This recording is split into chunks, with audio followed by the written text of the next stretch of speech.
Welcome to Out of the Blank.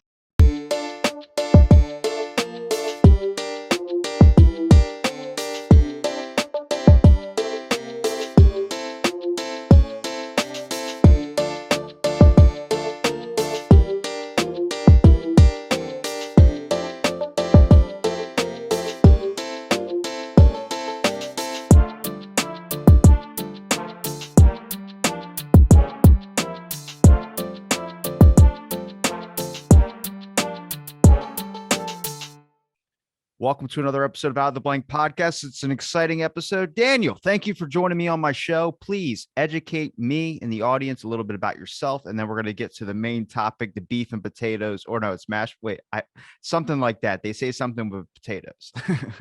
Right, meat and potatoes, I guess. Yeah. So I'm Dan Hallin. I'm a professor of communication at the University of California, San Diego, and I study news media and politics. Okay, so I found you through the Sphere, which is you coined that. That's your whole entire thing, The right? idea, yeah, the spheres of consensus, legitimate controversy, and deviance is, yes, from my book about the media in Vietnam. Okay, so what if you could give everyone a little brief explanation of that? I know we were talking a little bit off air about it, but if you wanted to give everyone a little brief description of it, if it is brief, if it's long, feel free to go right into it. Because honestly, it's like what I've been talking about, and I think a lot of people have been noticing, is that a lot of everything now, especially with technology being this technology age, it is linked to a sense of fear mongering. There's a lot of media clicks, there's a lot of stuff, and it kind of distorts the perception of things. And when I came across this, that's what it sounded like to me, which was an explanation kind of it. And then you started going into the Vietnam War and how that links. Yeah, so I had this idea when I was studying media coverage of the Vietnam War, and one of the things that I was writing about there had to do with the norm of objectivity and balance and so on, and that was the dominant norm in journalism, especially in those days. But I realized that it only applies to certain kinds of issues and certain kinds of people and actors, right? So objectivity and balance, those apply to the things that Republicans and Democrats are debating about, to the mainstream of politics.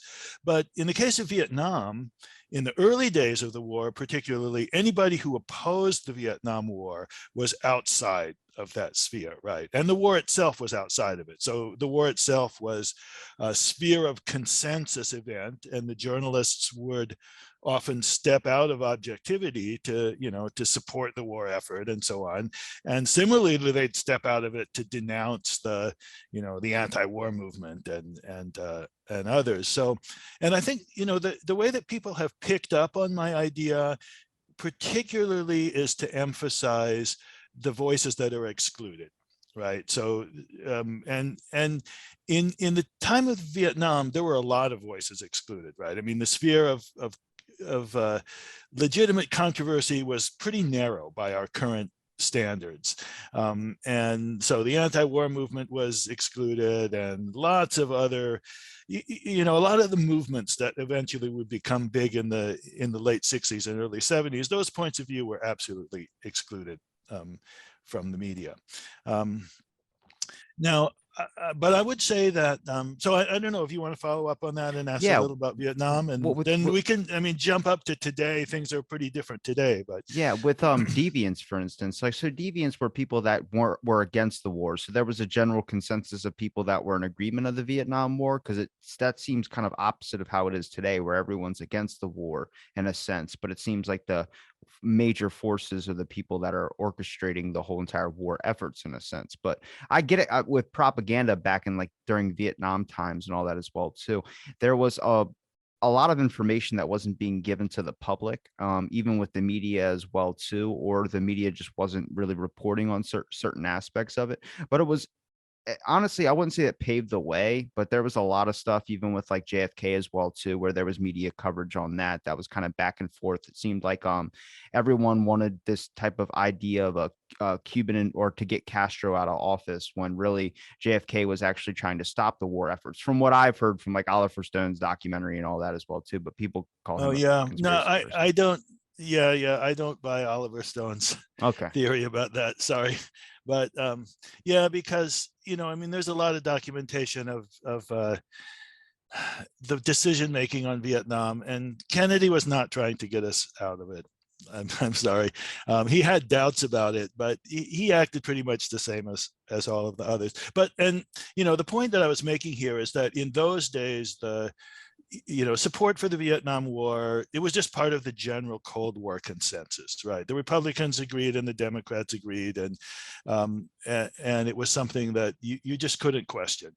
And so the media went along with those boundaries. And what happened later on was that those boundaries, the boundaries of the spheres of consensus and legitimate controversy and deviance, they started to get contested and to change and to get blurry, right? So that journalists started to become a little bit unsure of, does this war belong to the sphere of consensus anymore or not, right? And that's also partly why controversy started to grow over the media, right? Because once the boundaries of those spheres weren't clear anymore, then you had more and more people accusing the media of bias, right? Because the media um, might treat something as a legitimate controversy that you don't think is one, or they might treat something as a matter of consensus that that you think shouldn't be, that you think should be a legitimate controversy. So the So just media like became more and more controversial in the late part of Vietnam. So just like I guess an example of how I'm kind of understanding it. So like a news corporate, like a bunch of radio stations are all saying the same exact thing, but then you have something like Rebel Media or something that goes like against the norm or whatever.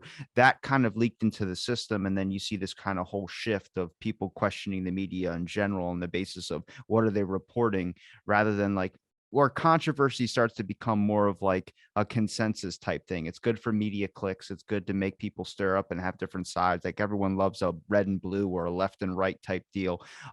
But people like it seems like you ever see the movie Nightcrawler where it's like a reporter reporting on something, then he actually I starts to haven't make seen that one. No, yeah. he starts making the actual murder cases, which is based on a real scenario where a guy started actually starting fires and got charged with arsonery only because he was trying to report on those cases and get the news thing in there. So you see that start to leak in, where you see like a lot of the media now leads you down a certain path with no really actual substantial evidence of that is 100% that. It's now just like you can make people think what they want to think by adding a certain head title or a catchy title name or whatever on something saying this is that.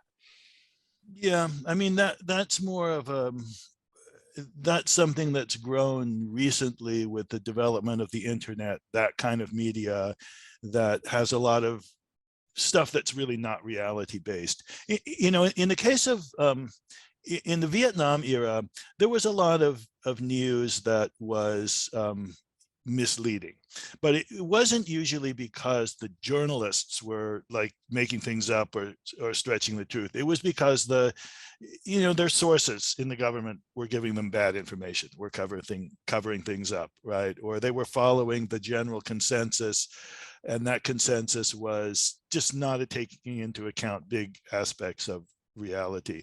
So it's more in a much later era that you have kinds of media that have really strong political agendas that are making things up, carrying out propaganda. Now, though, in the Vietnam War, something you mentioned earlier, it is true that there were alternative media, right, that were, to go back to this part of the story, there were alternative media that were expressing other points of view. And, what started to happen is that those skeptical points of view about the war began to creep into the mainstream more and more. And as they did, then the journalists had to rethink things, right? So they had to start treating things as legitimate controversies that they hadn't before. And when they started doing that, then, some people got mad about that, right? Some people said that that's not, they shouldn't be doing that. They should be Well, they had like, patriotic and yeah, they had like videographers and people that were, or not videographers, there's a different term for it, but photographers that were going to war and actually taking pictures of the actual war scenes as well too, and the actual battle, like injuries that oh, people were having absolutely right. to get, and Yeah, people are like, good. I mean, you get to see the real horrors that are happening over there, but a lot of people didn't like that. The troops didn't like that as well absolutely either. right. Right. Well, some of the troops. I mean, I think that there's a kind of mythology about the troops all being pro-war, which really wasn't true. A lot of troops also became anti-war, so they were perfectly happy to have, more of the reality of it communicated to the public. So there was another place where there was division, right? I mean, there were divisions among soldiers, there were divisions among everyone, in that period. But does that push the line of controversy even over more? Then that leaks more into that leaks more into deviance as well too. But it's not just that; it's also with the general public. Imagine seeing that on television when you've never seen that on there before. You're seeing like cigarette commercials or things of that sort. Now you're actually seeing war photos. Like that's what we see a lot now. Like you'll see a person get gunned down on CNN or something like that. They'll show you a video, but it had to start somewhere. And it seems like that's where it all started to leak and start to change and morph. And now you're really getting like, it's hard to know what's real. And that might be today's age, but it started somewhere. Like there was that one person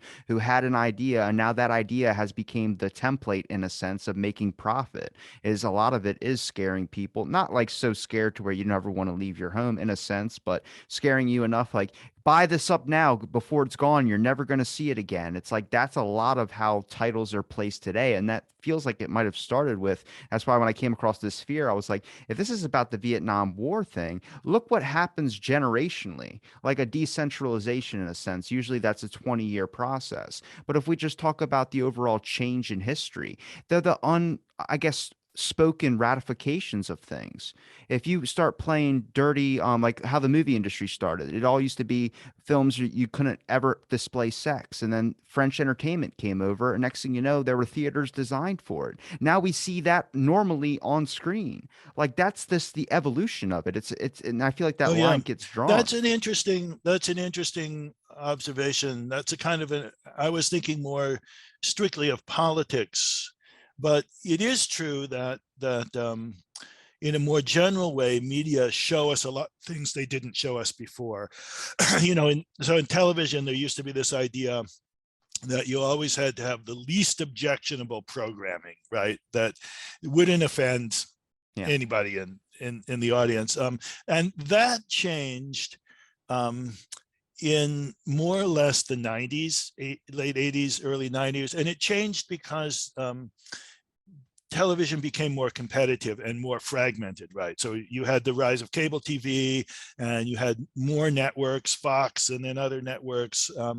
And once it became more competitive and more fragmented, then the commercialism started to come in more, and it started to override a lot of those norms about what was acceptable and what wasn't. So a lot of the stuff that you're talking about, like showing graphic images of violence to get ratings, that I would say the most dramatic illustration of that was in the 90s. There were these tabloid news shows like Hard Copy and Current Affair and so on, and those really pushed the boundaries on that stuff, and then they impacted local news a lot.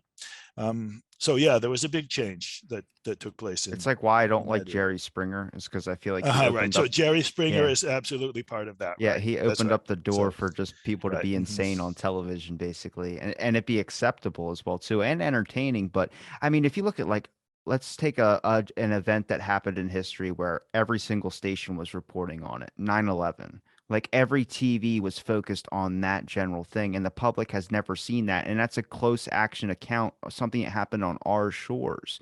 A lot of that's a general consensus that people wanted to know what's going on. But then there's the controversy. When did that start to leak in? Was that just with the amount of time that started spreading out and people developed their own theories upon it? And then next thing you know, you start seeing this slowly but surely, like you start getting documents released, and now they still hold documents. That's the weird thing is like now with all of this that's happened, all the not truth telling, all the like not giving people the real explanation or exactly the full information, you have this society now where people turn on the news and there's always that conspiracy thought. Like I have them 24/7, but I don't know if that's a conspiracy or critical thinking. When I see one person say we're going, to big tobacco is the best for you, and I'm like, okay, this is a politician, so I should trust my politicians, right? Well, everybody has that joke or whatever. You can never trust a politician. is that true? And if it is true, is it okay to have these thoughts, or am I being a conspiracy person? That's when we start getting into some weird territory. Yeah, I mean, I think this is kind of related to some of the other things I want to say about what how things have changed with the spheres recently. But I think that the skepticism can like push you over into being more and more susceptible, I think, to bad information in a certain way. And at a certain point, a lot of us past that point, right, where they think you can't trust anything, and if you can't trust anything, then you can believe anything, right, in a way. Just whatever feels good to you can believe it. And I think that that's a result of in part of the I would say it's a result partly of the growing polarization of our society, right? And so there's just always somebody uh, attacking the credibility of of the media, of the government intelligence agencies, and so on. And there's always reason to be skeptical, right?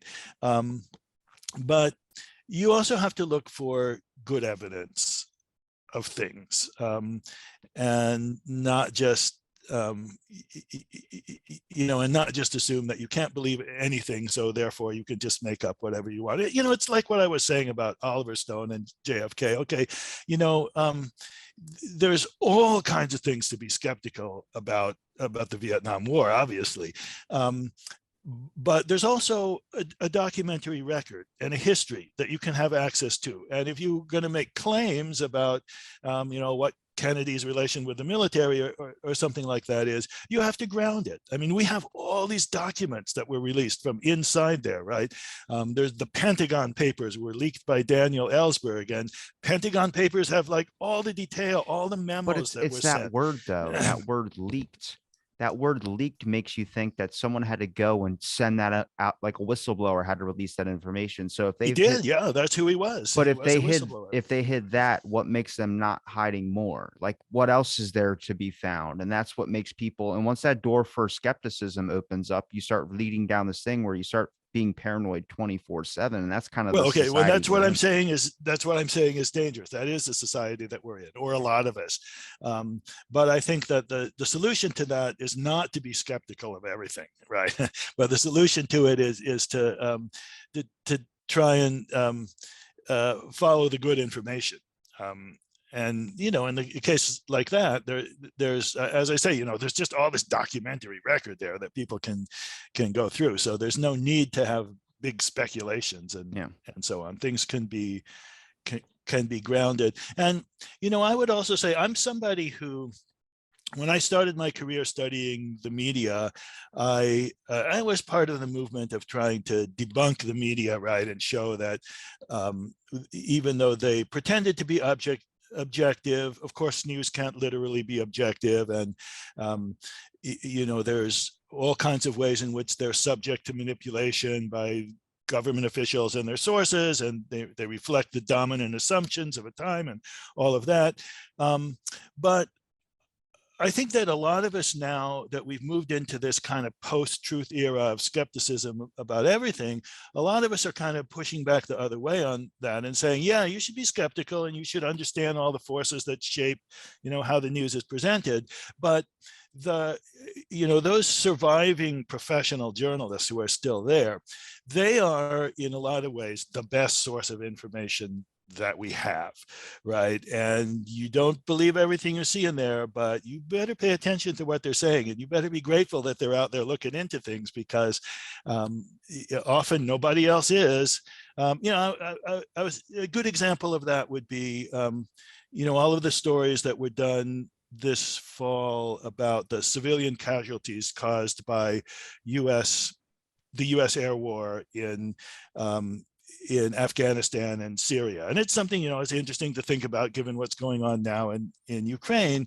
So this is all stuff that, I mean, in this way, it's just absolutely remarkable how much these journalists were able to turn up about that stuff. Or, you think about the airstrike that took place at the right after the fall of Afghanistan, and the U.S. claimed that it had blown up these terrorists, and within days, the journalist had tracked down the person who was actually killed there and showed that he wasn't a terrorist, he was an aid worker. They had all of the details of that, right? That the military, I mean, I think the military hadn't even gotten those. It's not that they were covering it up, it's just that they just didn't have the sources to find it Yeah. out, and the journalist did.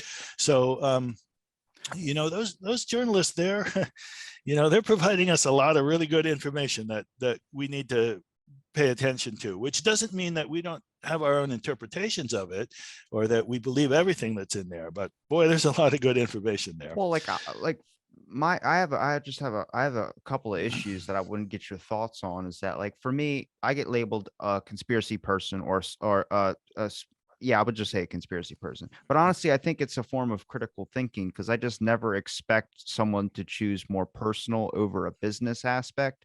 Like, everything that I see that goes on is like, this is business aspect. If you're trying to save face, or if you're trying to do this, you're not going to release all the documents. It's like the UFO thing.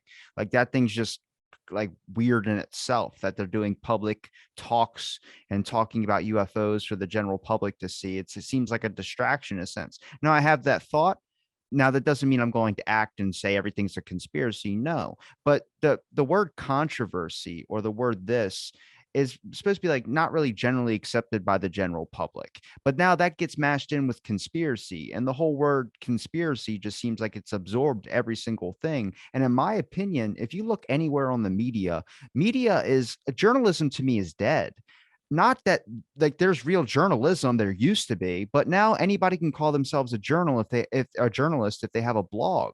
And that makes it even harder, because if you watch like a flat earth documentary, that documentary is hand cherry picked to be able to leak you down this pathway that shows you everything of how the earth is flat. And then the next video it gives you is just a combination of video after video after video of why the earth is flat, to where it convinces people.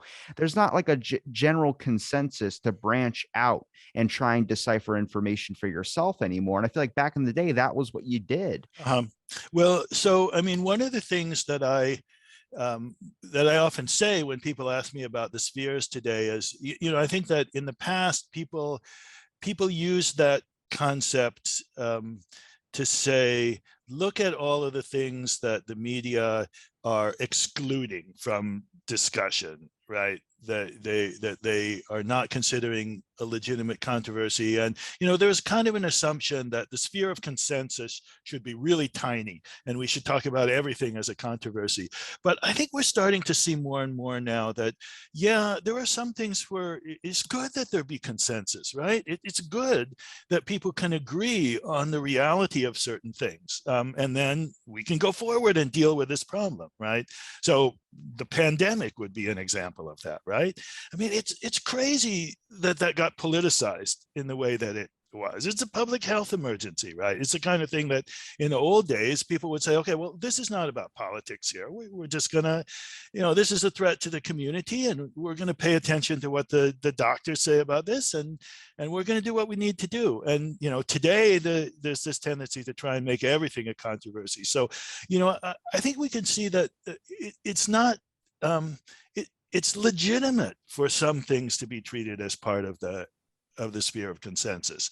But is it real? For some things, is it real though? Like the debates, to me, that's the biggest entertainment thing ever. It's not an actual discussion and a conversation between two political sides. It's just a fight, and they do it jokingly. That's really bad for society. Right. This is, yes, right. So this is the cable news style of, this kind of polarized debate. That's a big spectacle. That's right. Mm-hmm. That's right. And that's one of the ways in which media, the commercial side of media, pushes toward the further polarization and the further kind of degrading of a sense of real discussion. But, media are complicated, right? So there's all different kinds of media, and so they don't all operate according to the same logic. So, cable TV news is not the same thing as the New York Times or the local newspaper, and neither of those is the same thing as like InfoWars or Russia Today or something like that, right? So there's a lot of different kinds of media. out there. And, you know, the thing about journalism being dead, I don't think it's actually quite dead, but it doesn't have the clear boundaries. So it used to be that there was, you know, what we would call the gatekeepers, right? So there's these few mainstream media, and they basically decided what information would circulate. And now it doesn't work that way anymore, right? Because everybody can circulate information on the internet and everybody can watch whatever they want on YouTube and so on. So they're not the gatekeepers anymore. But the professional journalists who work for a lot of those old news organizations, they're actually, I would say, they're better than they ever were at doing what they do. They have incredible tools. They're much more skeptical now than they used to be. They engage in much more critical thinking than they used to be. They used to do. They're better than they ever were, I would say. They just don't dominate things in the way that they did. And it's not all bad that they don't dominate. You know, I think that it's good, for example, that there's much more opportunity for citizens to get involved in the circulation of information. That's a good thing in general. So people go out to a demonstration or something like that, and they take their cell phones and they document what's going on, and they circulate their own information about it, as do citizens in Ukraine, you know, and so on. But I don't think journalism is dead. I think there's a lot of really good journalism out there, and we should pay attention to it. Do you You know, think that it's maybe journalism has just taken a different, like, instead of looking at the general, like, because here's my issue is that journalism, I feel like, needs to have deviance included in them. Like, I think that should be the, not really the center, but I think that should be on the inner layer in a sense. So I'm kind of asking the question of, do you think you should adapt the sphere model in a sense? Because it seems like what people have learned to be the general consensus is also controversial in general. Like, let's take the pandemic, masks. That was a consensus of people that thought we needed to do masks. And then that there was a controversy of people that said, no, we don't do masks because masks don't work. And then next thing you know, we're seeing the CDC come out and say it. So then you're having a mix of emotions. Now, this isn't the whole process. This is the start of where people start to lose faith. And when you lose faith and trust in an organization or a network or whatever corporation is telling you what to do and how to live your life, especially over the past 2.5 years, that was exhausting on a lot of people, that's where it starts to leak in. And the next thing you know, it's only really downhill from there, where I look at it like, I would rather a journalist report to me something that is real, that is true, and it's not blended by a bias. But our networks now, everyone knows that they all have biases and things that they report on. Then it becomes an issue when we have a general consensus topic like Gabby Petito, the influencer that went missing, who I've never heard of, but apparently the world has. And that was focused for 3 months. And then it seemed like it was over with. The case was solved. And then not even a month ago, after like 6 or 7 months that it passed, you hear about the murderer, the boyfriend, Brian. The final autopsy comes back, where I'm like, is that just a grasp for more money?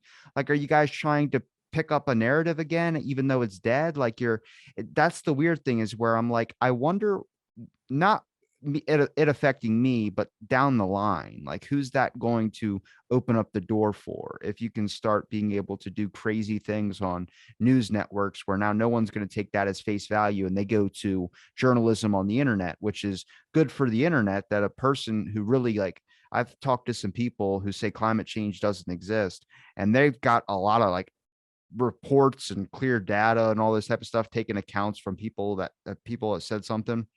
Not saying that it's not real. I'm just saying I've seen their whole entire list of graphs and everything on the show before. And I'm just like, damn it, everyone can really compile a lot of data to fit their narrative. And I feel like that really separates us even more when we don't have a general consensus anymore. It seems like controversy has become the consensus. People like that a lot more. But now deviance, you can't tell who that is. I can't tell. I don't know if this person actually believes this, or they purposely trying to misinform you. And the only people I know that have admitted to trying to misinform us, like disinformation or misinformation, it gets me anxiety. I start sitting here having a panic attack while I'm talking to you. Like, I get down this rabbit hole of, like, from studying media. It's definitely, or not me, but you've probably seen it change. You've seen it drastically change with the exposure of the internet. But are you afraid of what's going to happen 5, 10 years from now? Like, the more that this device or technology becomes a part of our lives, the more we become attached to it. It used to be a delicacy. Now it's a requirement. Now, if you have apps on your device like Google or a news app or ESPN or whatever, how long until they start pushing the boundary of what they're going to keep showing you? I mean, that's been proven in court that the algorithms will choose your narrative. So if you're a Democrat, it's going to show you all Democrat stuff. It's never going to show you a Republican side. I think that's really bad because now these media networks have such a, to be honest, a low audience compared to like a podcaster like Joe Rogan, who has 11 million. CNN has 500,000. So their whole point from someone who's worked there says they're too afraid to report something that could be true on the fact of they might lose their audience because their audience isn't tuning in. They want to tune in for what they want to hear. That's the unintended consequence of everything that's compiled through media now, is that people don't want to hear the truth. They want to hear what fits their ears, not the actual reporting. And I feel like that's a disservice to the whole entire industry and the world in a sense. I might be crazy in saying that. It might be a conspiracy. You can call me that too. Everyone else kind of does. But I'm just saying that's where it ends up leading to. I'm trying to look at the long game and trying to see if there's a way where we can actually bring back credibility in a sense of the general public's faith in actual media, to not just distort a narrative to fit whatever their audience wants. And I get it because views and money and all that, but that's what everything is now. And it's like I rather know the proper information or what we have at the time than something of like Donald Trump sniffs bleach. Like, does he? Is that true? Or are you guys just saying things? They've called him a Russian disinformation spy a bunch of times, but then an actual Russian troll farm comes out and it's reported that Russia does have troll farms. You get to this point where it's like, what are we on? What are we doing? Where do we go? I don't want to leave my home. And it's like, that's what gets me. I'm sorry, I gave you a lot. This is the problem of the kind of oversupply of misinformation, right? And it kind of the fact that with the internet, all the information seems equal, right? So we don't say, well, okay, these are good, reliable sources, and those other sources are not. We take it all as equal, or we kind of decide. I mean, I say we. I think the truth is that there's a lot of variation among the public in how in their attitude about this, but for a lot of people, they say, okay, as you were saying, we'll stick with whatever information, we'll trust whatever information kind of fits our prejudices, right, and speaks to us in terms of identity and so on, makes us feel good. So this is partly why I say we need to move back toward having some sense that that there is a legitimate basis for consensus, right, and that and there's also a legitimate basis for excluding certain views that don't really have anything behind them, or that are really just an attempt to manipulate people. Now, one thing I would say about some of these cases, where the divisions and the circulation of bad information are not primarily media driven, I would say, or media may play a role in it, but there's other parts of the story. So like in the case of the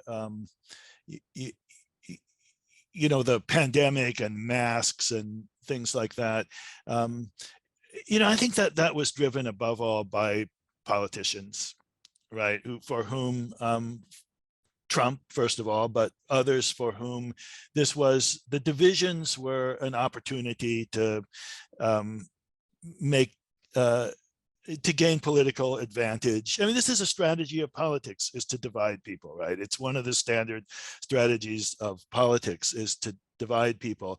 And, okay, that's normal. That's always been part of politics. But we used to have boundaries on that, right? And we used to think that there is some kinds of issues where you don't do that.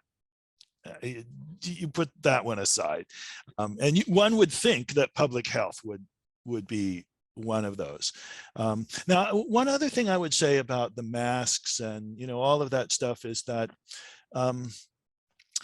part of the problem with that kind of thing is that there's always a lot of uncertainty, right? So you have a new virus that comes along when it starts out, the scientists don't know anything about it, and then they have to figure out what's going on with it. How does it spread? And it takes them a while to learn that. So there's a lot of uncertainty. In the old days, going back before the controversy over Vietnam and so on, there was a lot less transparency about that kind of thing. So they would just like decide, okay, this is the line we're going to take, and everybody would kind of follow that, and then everybody believed it because that was the only point of view they heard. Now there's a lot more transparency. So like, for example, when the FDA has a panel that's going to decide, should we approve this drug? Like there was a big controversy about this Alzheimer's drug recently. It used to be that they didn't tell you the vote on the panel. The panel would have discussion and they'd vote. They might be divided, but they wouldn't tell you the vote. Now, maybe 15 years ago or so, they decided, okay, we're going to release the vote. So, and partly I think we haven't like caught up to this transparency, right? So people, they look at this and they say, oh, they're always changing the information. The scientists can't agree among themselves, so we don't trust them. But we're really undercutting ourselves by doing that, right? We're getting more information, and there are debates among the scientists and so on, but that doesn't mean that you can't trust them, that they're covering something up. It means the opposite of that. Actually, it means that the scientific process is actually going on, and it means we should trust the information more. But that's often not what happens, and of course, it's often not what happens, partly because some people have an interest in that. Some people have an interest in the divisions, and some people have an interest in, it could be a political interest, or it could be a commercial interest of building ratings for your network or your podcast or whatever. But you were asking me, do I worry about this? Yeah, I do. I think it's pretty scary, because it means that we can't like take effective action as a society to deal with problems like climate change or like the pandemic. Well, I don't want to seem like crazy, but I think I'm pretty rational and just an actual fear that this is what's going to lead to. I mean, if you talked about now wanting to show a 9/11 type scenario on television just to keep people informed, where there'd be a general consensus of the public that says, I don't want to see it, turn off their television, and next thing you know, the news stations would stop reporting it. Like I know everything now is like doom and gloom on news, and it seems like it's kind of been that way for at least a little bit, at least most of my lifetime. It seems like it was always kind of doom and gloom from when I can remember looking at the television, actually watching news, besides like early morning broadcasts. But when a serious issue is going on, like the thing in Russia, there is reporting on it 24/7, which I think is good. But I also think whether we talk about the influences or the ideas, I don't think science is wrong. It's the people that use science and they hijack the term. But then we go, what's the influence? What's the distraction methods? Is that money? Is that societal views? I know so many universities that are afraid to publish certain things or talk about certain things, all because certain terms get mentioned, like gender, like any of these types of things that go against society's views. That changes the flow of thought. It's why I'm so pro freedom of speech. As long as you're not making someone like miserable to hell to the point they hurt themselves, I think you should have anything on the internet. But I think you should be able to decipher what's true or not. And I think that rational thinking has gone out the door with the amount of information that can be curated and shown in such a way where it's cherry picked to make you think a certain way, like the earth is flat, or like, I don't know, something else. That's what I start to get a little bit weird with, like YouTube, for instance. If I mention the drug that people called a horse paste or anything, they'll flag it off YouTube and you cannot see this video. It could be saying don't take it or don't even bring it up. But if you say that word, it's a flag. Now we have to, I honestly think everything should be updated more in the terms of media. I think there needs to be more regulations when it comes to an aspect of, you can't control so much privately on what you choose to do on your platform. For instance, if YouTube is a private owned company, I don't think you can say that anymore. I think you have to call it a utility, much like Facebook is now, because now more people are on the devices and on that app more than ever. I mean, Facebook just started doing dating. So you have a bigger impact than you did 10 years ago. You have a bigger impact than you did 5 years ago. And now we're starting to get into this land of the swaying of emotion and thought.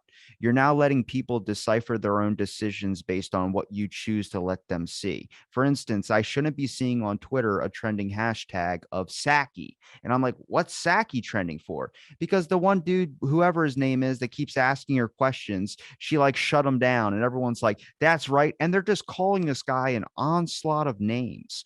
Now, is that entertaining for most people? Sure. But why is that? Why are we waiting for that to happen when we're trying to listen to important information about oil prices and what we're doing with the oil shortage or whatever they want to talk about? Like, there needs to be critical evidence and actual information that you need to hear. And I feel like the only time people can hear it is if there's a punchline before it, a punchline in the middle of it, and a punchline after it. And I think that's a very, very sketchy road to go down. You end up like the movie Idiocracy, where Terry Crews is president and he's got an LMG machine gun, and how they solve political debates is have a monster truck show. Like, the world's just going downhill, dude. Yeah, I'm well, that's the, that this is what people worried about, like back in the 80s and 90s, when everything started getting so commercialized, is that, it used to be that there were these kind of journalistic standards of what's newsworthy and what's not. And those then increasingly got undermined as it got more and more, everything got more and more commercialized. So yeah, that's right. I mean, that is definitely what people worried about, and it did happen. The thing about treating um, treating platforms as utilities, this is a legitimate debate, I think, that can be raised. I mean, I actually think that if the internet had come along at another time in history that wasn't this period, this big kind of free market period of of Ronald Reagan in the 1980s, you could easily imagine that it would have been organized in a totally different way, kind of like public service broadcasting in Europe or something like that, because it would make a lot of sense to have it that way. That, of course, would mean, that then you would have, whoever was the authority that ran these things, they would have to decide about those spheres, right? They would have to decide what belongs to the sphere of legitimate controversy and what doesn't, which is to some extent the way it is in Europe, right? That you have much more regulation of that kind of thing with media. That that might be a good thing, but it of course would be controversial, because people don't agree these days about what belongs to the sphere of legitimate controversy and what doesn't. And there would be stuff excluded, and people would be angry about that. They would say this is censorship. Do you think So it's I a don't know. job I of think media, though, it, do you think it's a job of media to be able to kind of not really be accountable, but do you think they should have a bigger part to play in the, I guess, the actual constraints of what they have to do morally right? As so, it seems like it's I so think easy they to sway should. with a buck.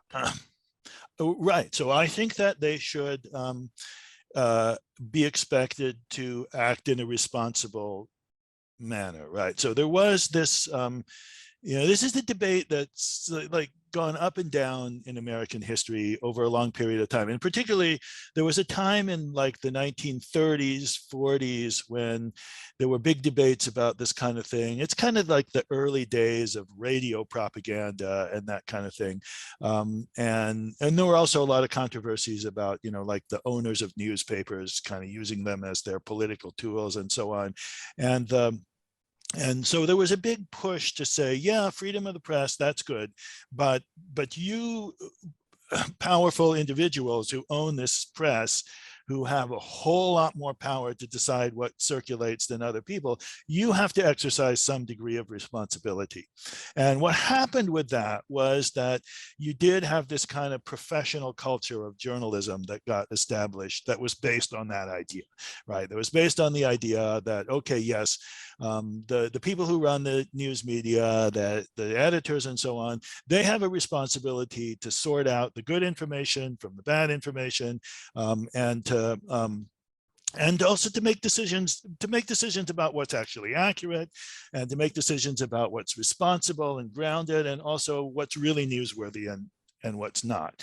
And, that worked pretty well for a while, although it had its limitations. And then it got under assault in the 80s and 90s because of the growth of commercialism. And to some extent, I think the, kind of breakdown of political consensus. And people began to say more and more, oh, that kind of high-minded journalist stuff about we're professionals and we're going to decide, oh, that's just elitist bullshit. People can say whatever they want. Who are you to say the media owners and a lot of the kind of new people who are coming in through the internet and establishing their enterprises were saying, well, we just give people what they want. What's wrong with that? What's all this high-minded journalistic responsibility stuff? That's a lot of bullshit.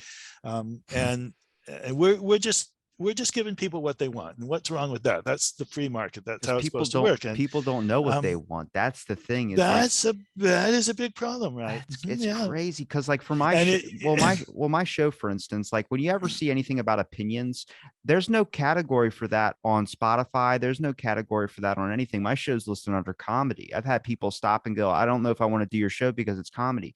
Now, I don't think you feel the need to be pressured into being funny on my show. There's just no aspect. No, I didn't know it. I didn't know you were comedy. So that's the thing, is that there's no category for opinion or perspective or conversation.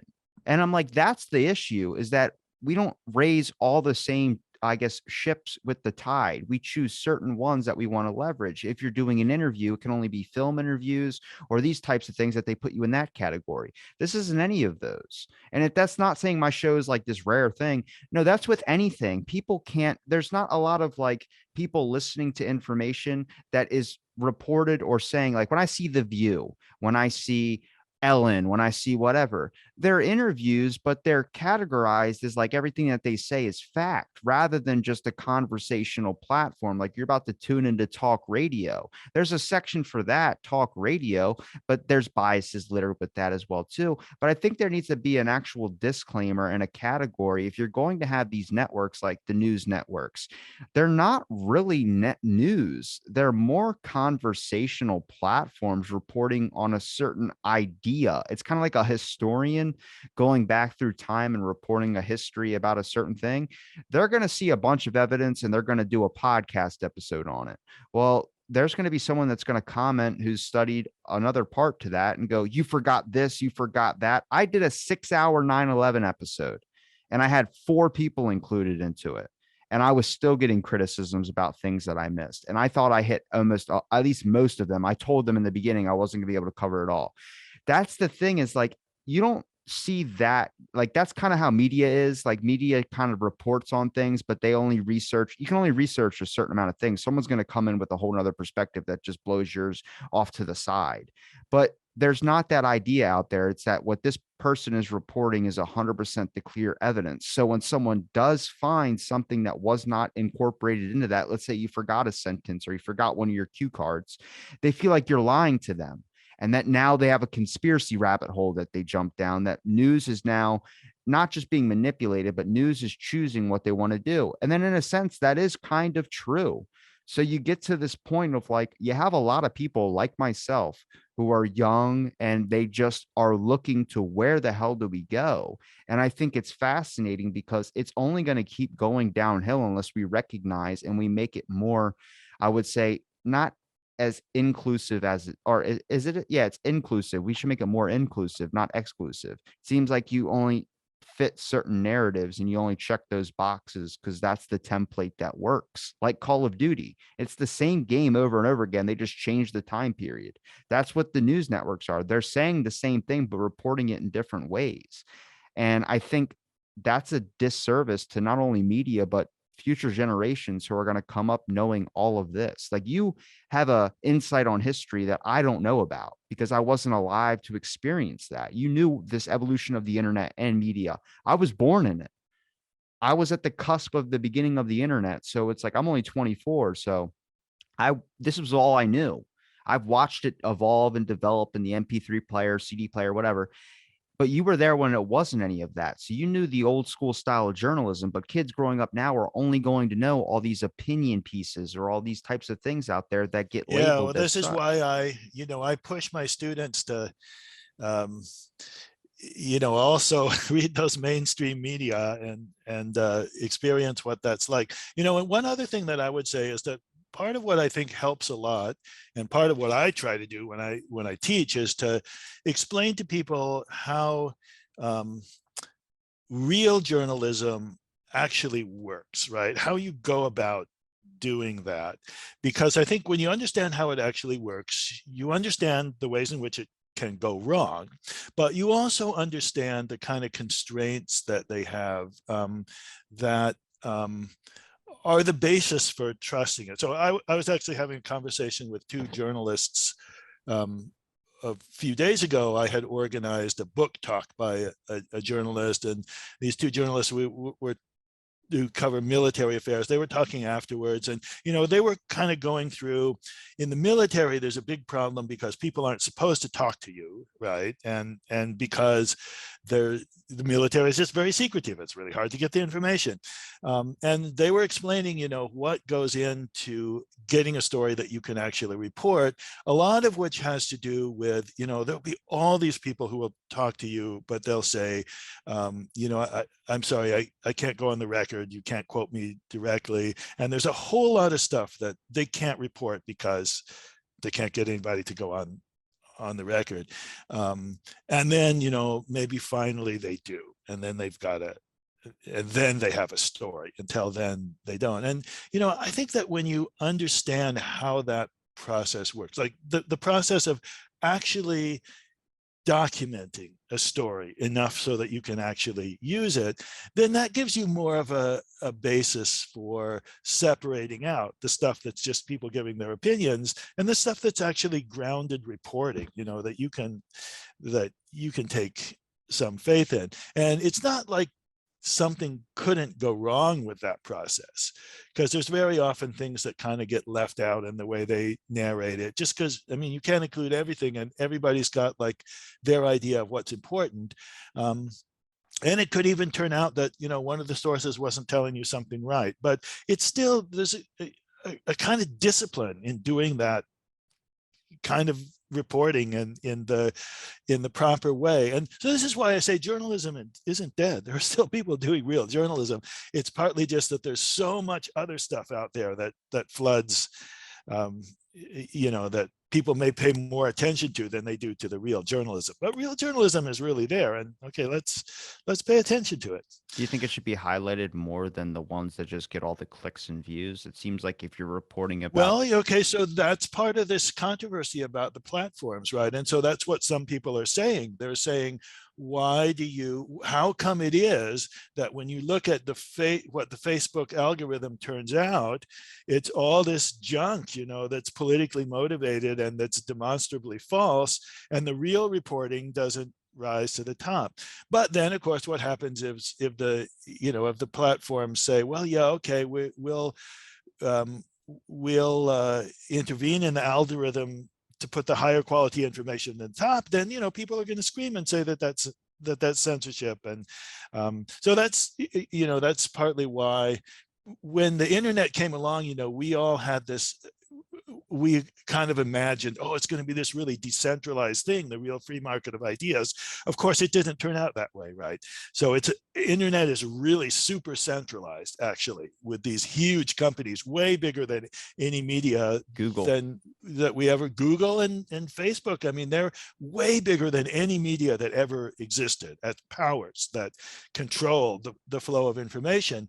And so I think there's a legitimate debate about what, it's hard to imagine how you're going to break up their power, because it seems like this is kind of the nature of the internet, that we need them to sort out this flood of information. But then how can they exercise that responsibly?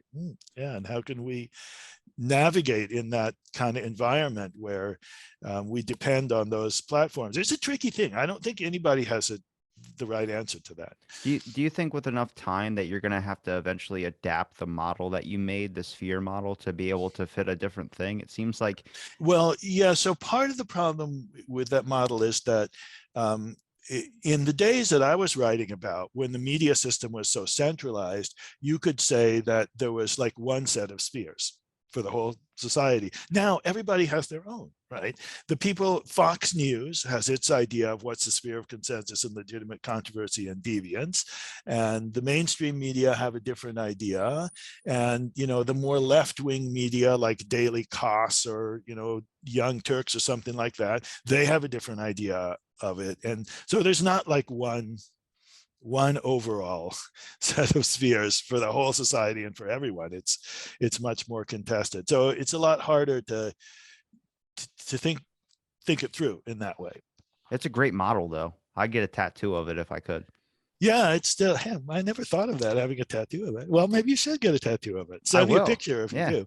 Um, uh, but yeah, I mean, I think that it's something that it was kind of surprising to me how that took off with people, and it like keeps being relevant in new ways, in different ways, right? Yeah. Well, There's it's all these. something that lasts the test of time, in my opinion. I mean, it's still relevant now from when it was created as well, too, is that you got to look at it like, oh, this is the base layer. Like, this is what it used to be. And then you can still find original traces of it, but it's just evolved into something different now with if we keep adding different influences like blogs or things of that sort, everyone having their own little sphere now. Right. But I appreciate you giving me your time, Dan. It's been a pleasure talking with Sure. you. Yeah, Where pleasure can talking to you. people find your website? Any other links? Twitter? Well, I do have a Twitter uh, feed at Daniel Hallin. I don't really have a website. I mean, you can find me and my publications on, on the UCSD website, or you can just Google my name and you can get all my publications. But I do have a Twitter handle at Daniel Hallin. Yes. I'll link that in the description. Is there anything you want to say to Right. anybody before we wrap up the show? No, everybody, yeah, keep following keep following the news, and Maybe take a you know break outside. yeah, take a break outside. I'm going to do that pretty soon too. Yeah, that's a good thing to end on, I would say. All right. Thanks for listening to this episode of Out of the Blank.